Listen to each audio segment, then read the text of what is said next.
দীর্ঘ ১৭ বছর পর নিজ এলাকা নেত্রকোনায় ফিরেছেন সাবেক স্বরাষ্ট্র প্রতিমন্ত্রী লুৎফুজ্জামান বাবর। তার আগমনে তাই এলাকায় উৎসবের আমেজ। তার এই ঘরে ফেরাকে উদযাপন করতে গণসংবর্ধনার আয়োজন করে জেলা বিএনপি। ফুলেল শুভেচ্ছা জানায় নেতাকর্মী সহ সর্বস্তরের মানুষ। আর দেশের বিরুদ্ধে যে কোনো ষড়যন্ত্র রুখে দেওয়ার আহ্বান জানান লুৎফুজ্জামান বাবর। সহকর্মীদের তথ্য ছবিতে প্রতিবেদন। দীর্ঘ ১৭ বছর পর প্রিয় নেতার ঘরে ফেরা, তাই তাকে বরণ করতে নেত্রকোনা ঐতিহাসিক মুক্তারপাড়া মাঠ ভরে যায় হাজারো মানুষে। প্রিয় নেতাকে এক নজর দেখতে জনসাধারণ থেকে শুরু করে হাজার হাজার নেতাকর্মী মাঠে জড়ো হন।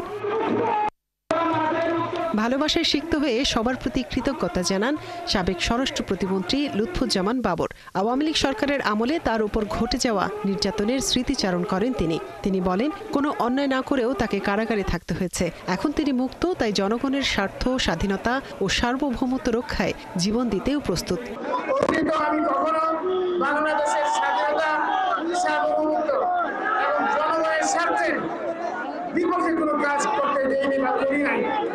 ইনশাআল্লাহ ভবিষ্যতেও আপনার দোয়ায় আল্লাহ যদি রহমত করেন, বাংলাদেশের জনগণের স্বার্থ, স্বাধীনতা, সার্বভৌমত্ব কখনো আমি ইনশাআল্লাহ।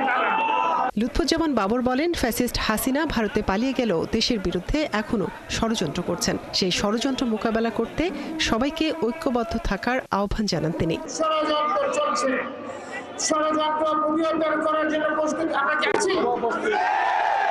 কোনো অবস্থায় যাতে আমরা ষড়যন্ত্রের ফাঁদে পা না দিই, পাশাপাশি প্রস্তুত থাকি যে কোনো ষড়যন্ত্র যদি করে আমরা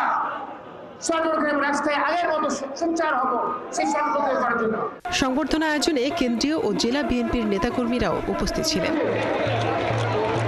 লুৎফুজ্জামান বাবর নেত্রকোনা ৪ আসন থেকে ৩ বার সংসদ সদস্য নির্বাচিত হন। বিএনপি জামাত জোট সরকারের স্বরাষ্ট্র প্রতিমন্ত্রী ছিলেন তিনি। সবার আগে মনিরা কাজুরি, ৭১।